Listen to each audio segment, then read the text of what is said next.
Okay, hello everyone. So for this month's Fearless Fridays, I'm here with Anita Perkins. So Anita, why don't we dive straight in and you can tell us a little bit about what you were doing before and what you're doing today? Sure. Yeah, I have a bit of a background in academia. I did a PhD in German literature, and then after that, I moved up to Wellington in the North Island of New Zealand to take up a role in government. And so for about the last 6 or 7 years, I was doing various roles in government and international relations and environment and in the arts as well. And yeah, I guess I have a slightly similar story to you in that I kind of turned around at one stage and sort of thought, oh, I'm not quite sure exactly what's going on. Just want to take a look at what's happening. And I particularly, I left a job early last year after just getting to a point of being quite burnt out and started sort of asking some good questions and had quite a fun year of traveling and doing various things. Had a hike to Everest Base Camp in Nepal and did a lot of talking to people. And so I've kind of landed on becoming self-employed. I'm started my own consultancy called Anita Perkins Consulting, and I'm offering writing, research, and policy services. So yeah, that's kind of been a nutshell of my journey. So it's been really exciting. Yeah, it's been a Yeah, great growth absolutely. experience as well. Yeah. So a couple of moments that you mentioned sort of burnout. Were there any signs of that before? Did you have kind of an inkling over time or did it take you completely by surprise? Um, yeah, I think like because I had a few different jobs in government and I'd left a couple and kind of changed around. In the last particular permanent job that I was doing, I really enjoyed it and I was quite passionate about what I was doing. But there were, it was just becoming, I was doing the job of a few different, like maybe about four people. And so it was kind of on the one hand, you're just noticing little things like when people ask you, how's it going? You're sort of like, oh, quite busy and stressed and get a bit sick of the sound of your own story like that and just sort of not sleeping as well and things like that. So I think that's where you get to the point of saying, oh, I think I need to make a change. And there was actually one particular night where I just didn't sleep and I woke up in the morning and just rang my parents and said, yeah, no, something has to change for this time. So I think even though I've got quite an analytical mind, and it did take me several months to kind of come to that decision, there's still sometimes it comes down to very simple kind of physical things, Mm-hmm. like like not having a sleepless night that kind of make you go, no, like this is the definitive moment where I'm going to make a choice to step away from this. I think Yeah, that's great because I think unfortunately it's often not too late, but it's very late in the day when we do pick up on those signs. So that sort of, right. oh, I'm so busy and stressed, that's kind of a classic answer we give in our society now, and that's supposed to be the norm, which is a shame. Yeah, So it's yeah, quite interesting in the whole burnout concept of how you can pick up on the early signs. yeah. And then you also mentioned you sort of landed on the self-employed piece. So what was it that sort of, you asked lots of questions, you're exploring, how did you arrive at this idea? I guess I've always kind of had various models. Like both of my parents were self-employed at different times. My dad was a musician before he retired, and my mum was a counsellor before she retired. So they've both kind of been a model in that way. And I think just having done a PhD, you kind of get used to motivating yourself and kind of showing up. And so there's kind of a similar sort of framework. So I've always kind of toyed with that idea as well, and then looked into several things, and also worked with a life coach before, and so some of these models kind of help in looking at things like your book and seeing community out there. Um, I think it's kind of as well a little bit about going, I might as well give this a go, and I have the kind of friends and family and financial context that allows me to do that, and kind of it's easy to get wound up about it and worried sometimes, but then it's like at the end of the day, the worst that can happen is that I go back to a normal job. so, so yeah, I think it's really good to give this a try. And yeah, I've always been quite sort of ambitious and got strong values and independence. So I think trying this out is a really good lifestyle and for me. And some of the interviews in your book really resonated with me in terms of people as well who said that they'd tried it and then gone back to a permanent role sometime later, and but also said that they would never change that experience because of you just learn so much about yourself. And employers as well, I don't think are going to see it as a disadvantage that you ran your own business for a while as well. So yeah, for so many reasons, it really seemed to make sense. Yeah. Yeah, no, so many things there. And absolutely, the worst case scenario is obviously, or not obviously, but often not as bad as we think it might be. And as long as we're sort of okay with that, then that's it, And also, you said you're self-motivated. And I think that's such an important strength to have when you're working for yourself. Some people just don't quite manage that by themselves. There are ways to get around that with co-working spaces and coaches and teams and so on. But obviously, it does help if you already have that inner drive. And I love what you said, as there were several people who kind of not even changed their mind, but just found, I'm a bit isolated, lonely, or this wasn't quite what I thought it was, which is why I guess it's so important to do all that exploring and working with a coach and the things that you've done over time. But I love, and I think it's so important to emphasize that you can always change your mind because things evolve.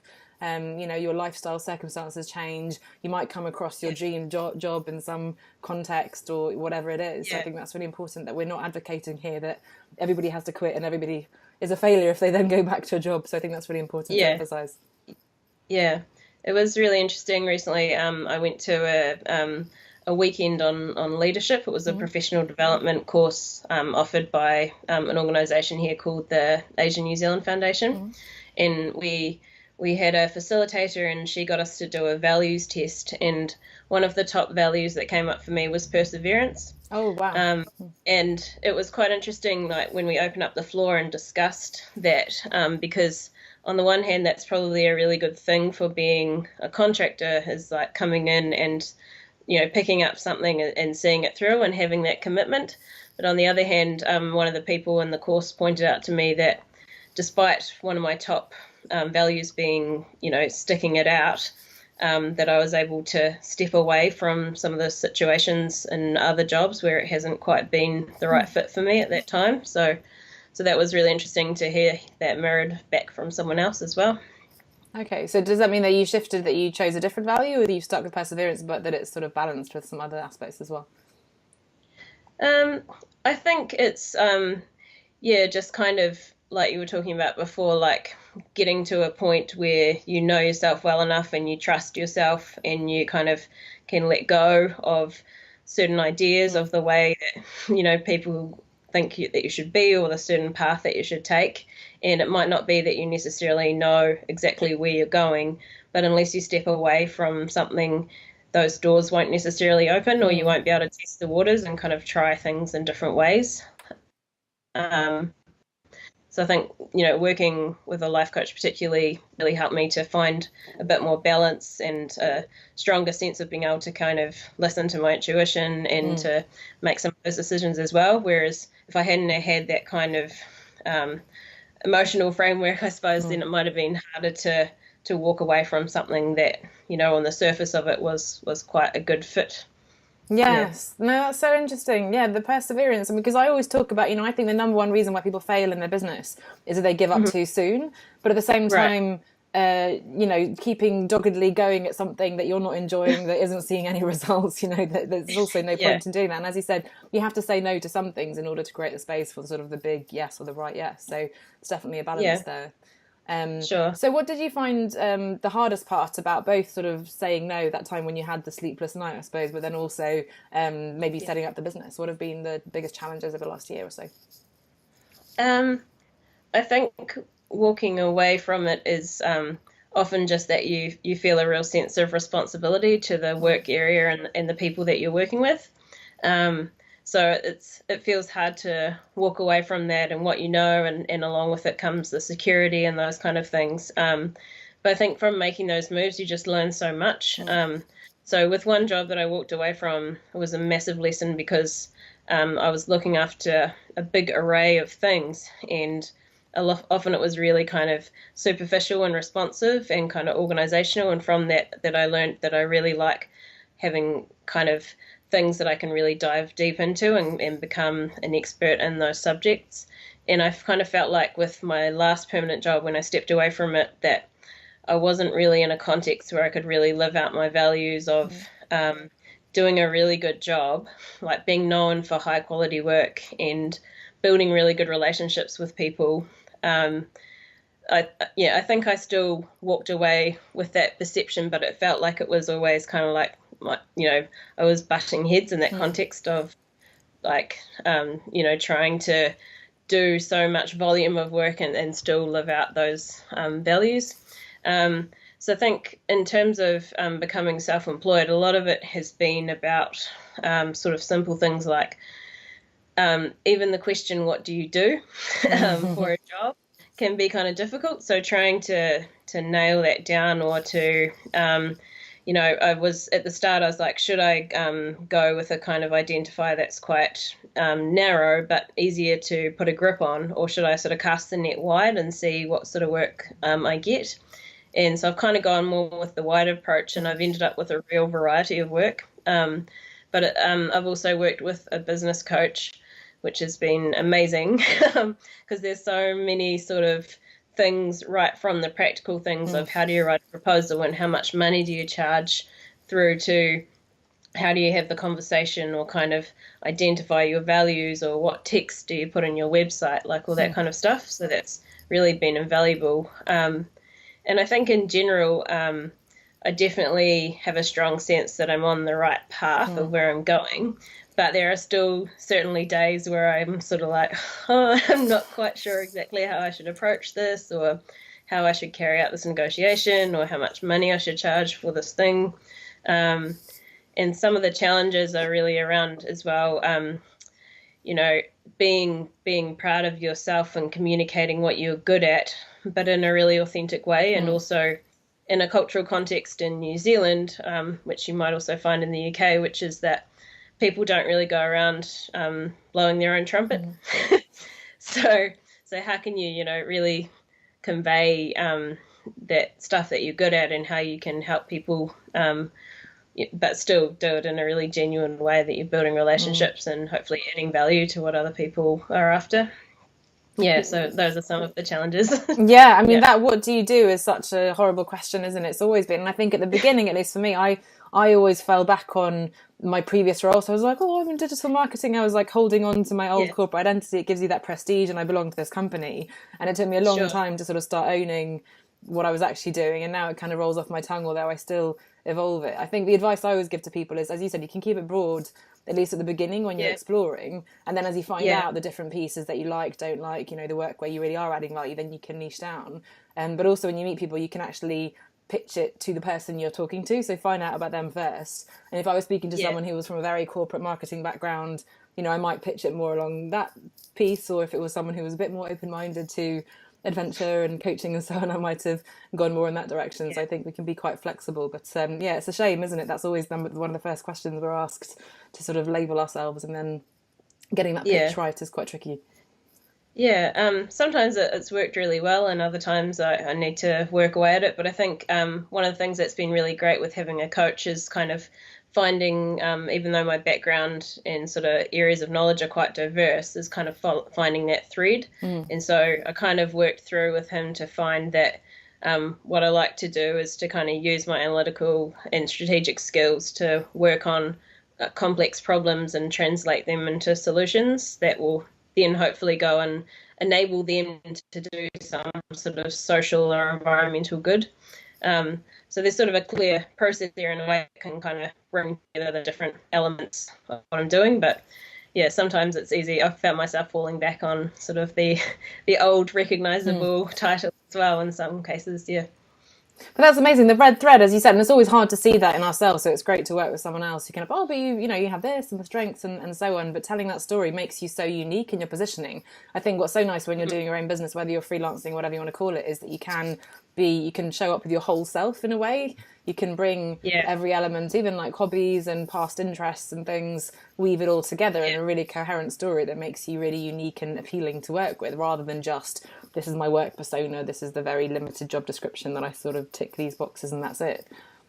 I think it's really interesting. I met a woman at a conference recently, and she's in communications, and I feel like, words and language and writing is kind of my strength as well. We both thought, isn't it interesting how, like, if I was working with you or another client, I feel like I could work with you and find your story, or find your story for your web content or that sort of thing. But when the tables are turned and you're looking in the mirror and you're trying to write it for yourself, it's a real challenge, particularly probably when your own business is run by yourself, because it's very much you. And so, of course, there is a separation between work and your personal life, but also there's probably a bit of a common thread running through those things, that you want to bring who you are to the work that you do and the work that you're going to choose to do in the future. And so it's quite interesting investing more of yourself into the everyday work that you do, as opposed to maybe when you're working for other organisations a little bit. No, I love that. And again, as you said, you can't do it with yourself. I mean, I come from a branding marketing background. And when I first started my business, I thought I should be able to do this myself and so on. But I, of course, work with a business coach too. So, we just need that external sounding board and perspective to help us focus. But you mentioned they're both at life coaching initially and the business coaching. Can you talk a little bit more about that? How did you come up with the idea to work with a coach? Was it something you'd come across before? How did you find them and so on? Yeah, sure. So when I first got a life coach, it was actually a suggestion by my mum, which I thought was really interesting.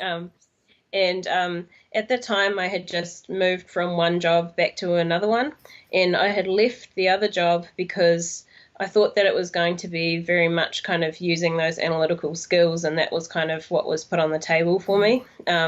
So then I moved kind of back to my old workplace, and I started just really doubting myself and my decisions a little bit, of like, how did I kind of end up in that situation? And so, yeah, I think I just needed someone to kind of help me start building up that, self-trust again, and that confidence in the decision making and all that kind of thing, and in the direction that I was heading. And that was also when I started to make a few changes, like just a little bit of, I quite like routine. And so now when I get up in the morning, I do usually a bit of meditation. And at the end of the day, I'll write a gratitude diary with 3 things that I'm grateful for, 1 thing that I'm proud of myself for that day, and 1 thing that I learned that day. And I think sometimes when you have quite an ambitious kind of, what will I do next, what will I achieve next time frame, or mindset, you can get into a state where you're not necessarily stopping and celebrating the successes, like all the little milestones along the way. So just having some of those things put in place was good. And it was also challenging because at the beginning I thought, maybe a life coach is very sort of woo-woo, and I was also worried that it might be all about setting goals, and actually I thought perhaps I need fewer goals in my life. She's very much opened my mind and been a really good guiding sort of light, and making a few changes just to calm things down and put me on a steady road, and make me feel a bit more confident in what I'm doing, even if it's not entirely clear where I'm going. I just have a general sense of the fact that I'm on the right path. Yeah. It's funny you say that, sorry, just about the goals, because I remember when I certified as a coach in my training, that was the first thing I was like, oh yeah, goals and achieving this. And I think I was in that phase of I needed the growth and the get out of my comfort zone and bucket list and all these things. And with time, I've sort of mellowed out, realizing, again, as it feels a bit woo-woo and sort of vague to be talking about reimagining success and your mindset and your beliefs and things, but those things are so powerful because you can get, and you'll talk about business in a second, but you can get branding and marketing guidance for free, essentially online. You can read about it and so on, but what really unlocks it for you is more the underlying stuff, which is much harder to do yourself, I think.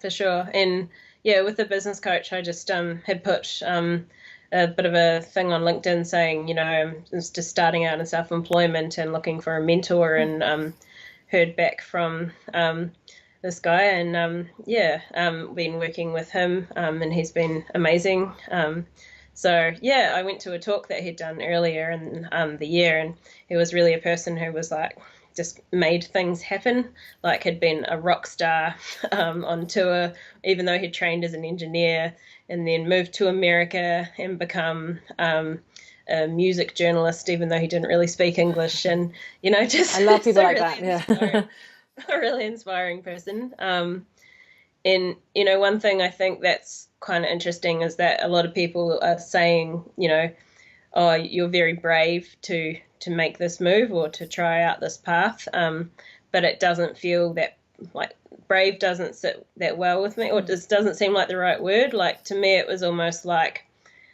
I had a situation that I wasn't like living my sort of best life or being my happiest self, and so I need to like change that situation. Like it's almost like a logical or a rational decision in a way, but also a very emotional and personal one because you don't want to let people down or have a bad reputation or things like that.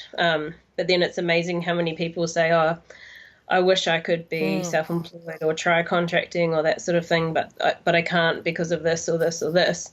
And I understand I'm very privileged in the fact that the reality is that I don't have to pay a mortgage and I don't have children and some of those pressures that other people do, and I'm very supportive family and friends, so that makes it a very safe context for me to try this out. But I still think as well a lot of it can be about a lot of the things that you discuss in your work of kind of giving it a go and trying this out and being brave to kind of make that leap. And I think that's where things are heading in the world anyway, a lot of the way. And if you, from a certain point of view, nothing's permanent in certain jobs. So yeah, it's a good time to be trying these things, I think.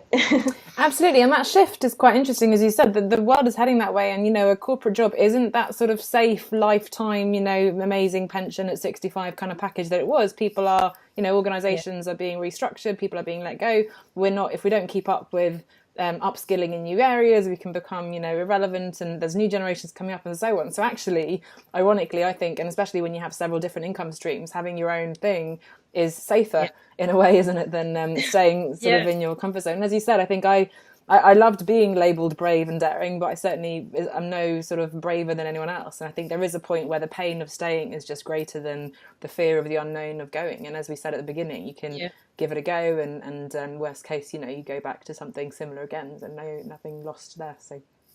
Yeah, and really interestingly, I've met some people at networking functions who have never been in a permanent role, and to them, that is the biggest fear. Yes, isn't it funny? So I was just like so interested in that kind of mindset, which is quite different than what most people think. So.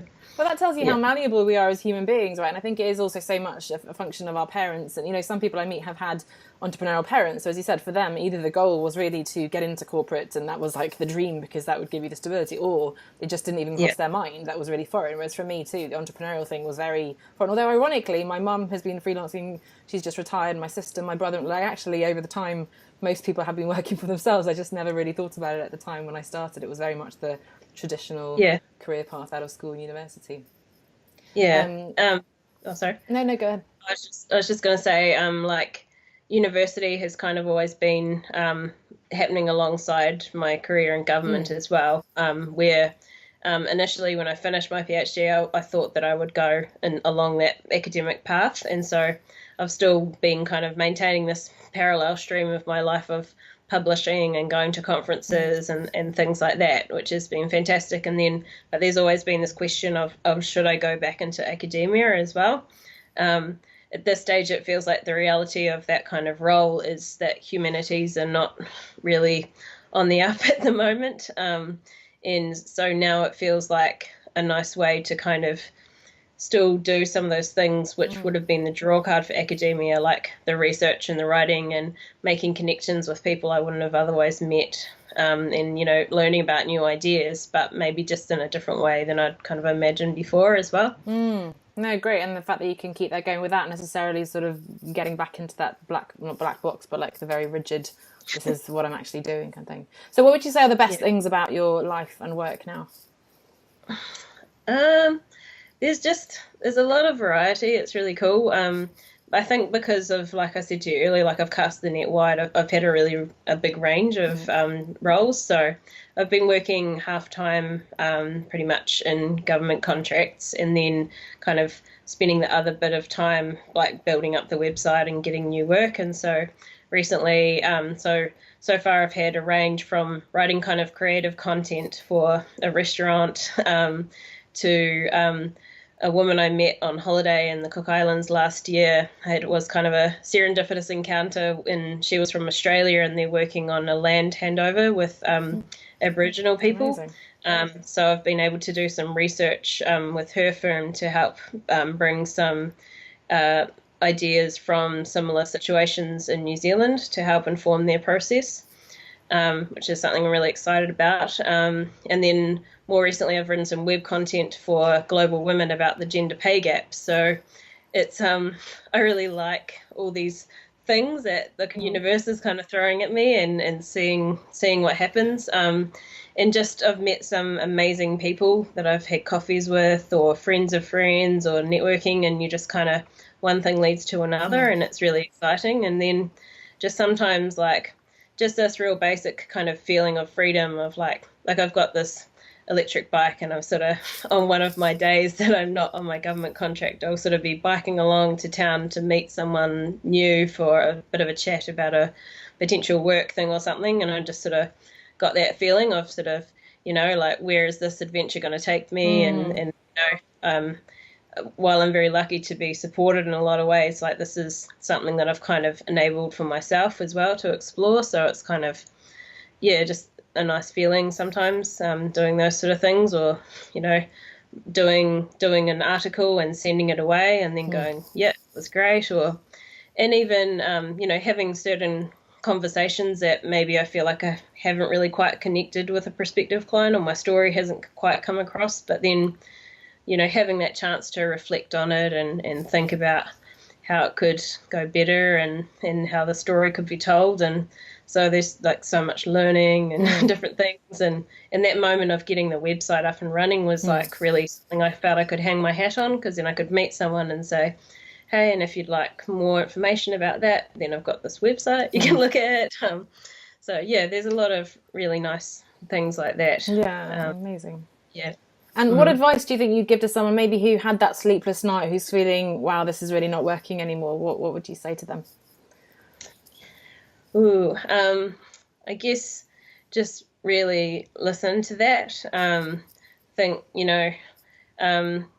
life is too short, or there's too much you can do to keep going along that road, even if a lot of people maybe expect you to, or it's a well-trodden path. It's not always the right thing for you, and you kind of have to live your day every day, no matter how much advice you receive. But on the other hand, I would say, really open the door and get out there and ask other people who are doing what you might like to do about how they got there and what lessons they learned, and listen to podcasts, listen to you and read your book and all that similar stuff. And also, like, I've just really learned the value of LinkedIn as well. Like, get out there, start posting things, start meeting people. So I think it's not necessarily always entirely clear. A lot of people want to have something very exact and set out for what they're going to do next when they leave something. But as long as the practical side is there, like you can still pay your rent and you can eat, then if you've got that sorted, then it really is worth the adventure of trying to step out and take that leap and exploring what could work for you. Great. If you're able to do that. Love that advice. So where can we find your beautiful website, and any social media you want to share as well, where we can read more about what you're up to? Sure. So I have a website. It's just anitaperkinsconsulting.com. And I am on LinkedIn as well, and post a few articles. And I have a Facebook, a business Facebook site as well, which is just the Anita Perkins Consulting, where I link in a few things that are happening too. So great. I'll make sure to link to all those below. Well, thank you so much, Anita, for sharing your story. I love, again, that's my favourite part of doing these interviews, connect with people around the world that we've met online, and hearing the commonalities, but also sort of the nuances and the new insights that you're bringing as well. So thanks so much for sharing your story. Oh, thanks for the opportunity. I really love your work, and I think you'll be making a lot of difference to different people's lives, and some amazing conversations coming out of what you do. So thanks very much. Thanks so much.